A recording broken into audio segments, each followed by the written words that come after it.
श्री गुरु भक्ति योग।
विहार करता है। एक बार की बात है, कोई मालिक का प्यारा, सदगुरु का प्यारा, जो आंखों से अंधा था, चला गर्म रेत के रास्ते नंगे पांव अपने सदगुरु से मिलने। संत तो घट घट की जानते हैं। उन्होंने देखा कि कोई मेरा प्यारा आंखों से लाचार गर्म रेत पर चलकर लंबा रास्ता तय करके मेरे पास मुझे मिलने को आ रहा है। संत कहा अपने प्यारे का दुख देख सकते हैं। अपने बाकी शिष्यों से बोले कि मैं अपने किसी प्यारे से मिलने जा रहा हूं।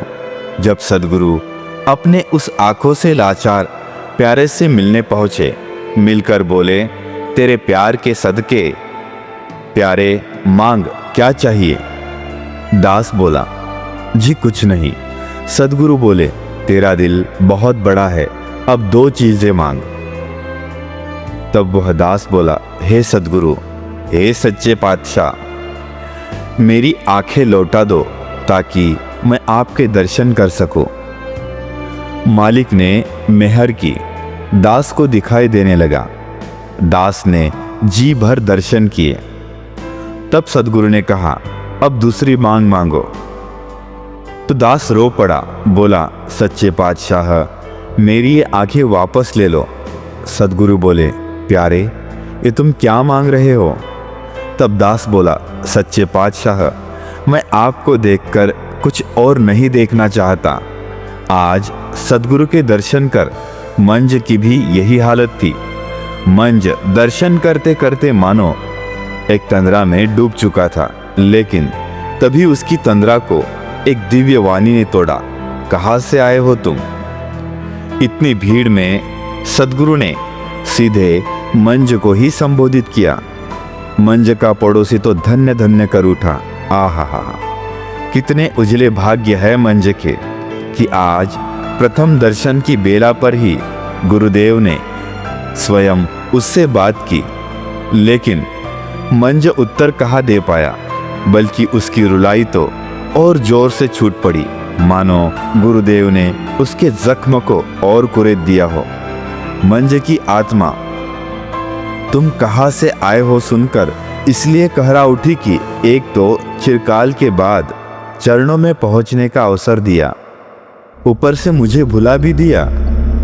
गुरुदेव ने फिर से पूछा, कहो तुम कहाँ से आए हो?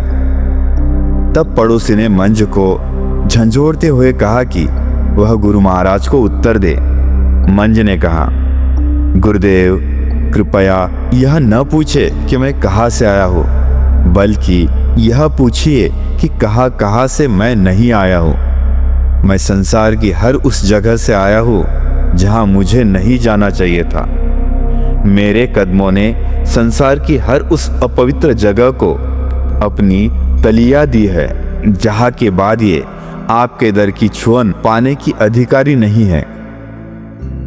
गुरुदेव मुस्कुराए और आसन से उठकर वापस अपने कक्ष में चले गए। परंतु मंज को तो इस दिव्य मुलाकात ने मानो लूट लिया।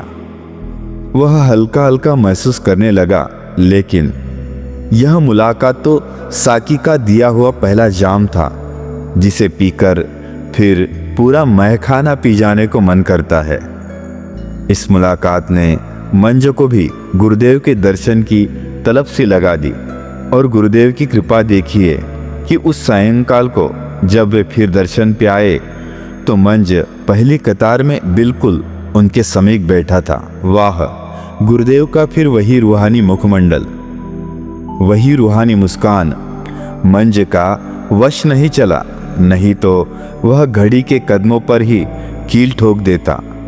भावों का प्रवाह जब संभाले नहीं संभला तो मंज दोनों हाथ जोड़कर बोला, गुरुदेव रहमत करो, दास को भी चरणों की प्रीति से जोड़ो, इस गरीब को भी अपनी दौलत से नवाजो। गुरुदेव ने कहा, क्या नाम है तुम्हारा? मंज ने कहा, जी दास को मंज कहकर बुलाया जाता है, लेकिन असली नाम मेरा तीर्था है। गुरुदेव ने कहा, परंतु मंज, एक हार तो एक समय में एक ही गले में पहना जा सकता है, फिर चाहे वह हमारे गले में चढ़ा दो, भले ही अपने तांत्रिक पीर के गले में। कदम अगर आगे बढ़ाना है तो पीछे की जमीन तो छोड़नी ही पड़ेगी। मंज ने कहा, गुरुदेव मतलब कि? गुरुदेव तुरंत बोल उठे, मतलब कि जब तक घर में पीर खाना बनाकर तंत्र साधनाएं चलती रहेगी तब तक ज्ञान के मंदिर की वहां स्थापना नहीं हो सकती। इसलिए मंज, अब निर्णय तुम्हें करना है। मंज भले ही आज तक उस तांत्रिक पीर को ही सब कुछ मानता आया था, लेकिन वास्तविक पीर कौन है यह तो उसकी अंतरात्मा को इस दर पे कदम रखते ही पता चल गया। फिर भला वह क्यों अमृत को छोड़ अब विष की और एक घुट भरता। मंज फौरन गुरुदेव के चरणों में गिर गया। महाराज, मुझे अपना ले। गुरुदेव, मेरे अब से केवल आप ही एक पीर है। गुरुदेव ने कहा, लेकिन मंज, क्या तू अपने ही हाथों से वह पीर खाना मिट्टी कर पाएगा?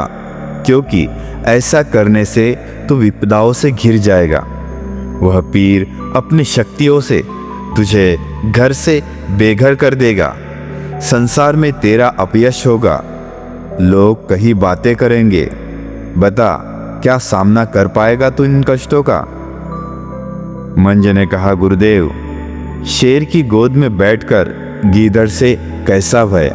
आपके होते हुए अब मुझे किसी की चिंता नहीं है। मैं अभी घर जाकर सबसे पहले उस पीर खाने को ही ध्वस्त करता हूँ और फिर आपकी हुजूरी में उपस्थित होता हूँ। मंज पीर खाना ध्वस्त करने के लिए दृढ़ संकल्पित था और शायद गुरुदेव के प्रति अपनी प्रीति व वफादारी प्रमाणित करने का यह एक अवसर भी था। और यह कहना अतिशयोक्ति न होगा कि मंज अंधेरे की तरह अपने घर आया और पीर खाना ध्वस्त कर तूफान की तरह वापस आया। वापस लौटकर जब मंज ने श्री गुरुदेव को प्रणाम किया तो गुरुदेव ने बड़े स्नेह से उसके सिर पर हाथ फेरा और काफी देर तक फेरते रहे, मानो कह रहे हो कि आ मंज, मैं अपने कृपा हस्त से तुझ पर छाया कर दूं, क्योंकि अब तेरे जीवन में कष्टों की धूप आने वाली है। आ, मैं तुझे छत दूं, क्योंकि जगत की छतरी अब तुझे पनाह नहीं देगी। अगले भाग में हम सुनेंगे क्या मंज गुरुदेव की हर परीक्षा पे खरा उतरता है।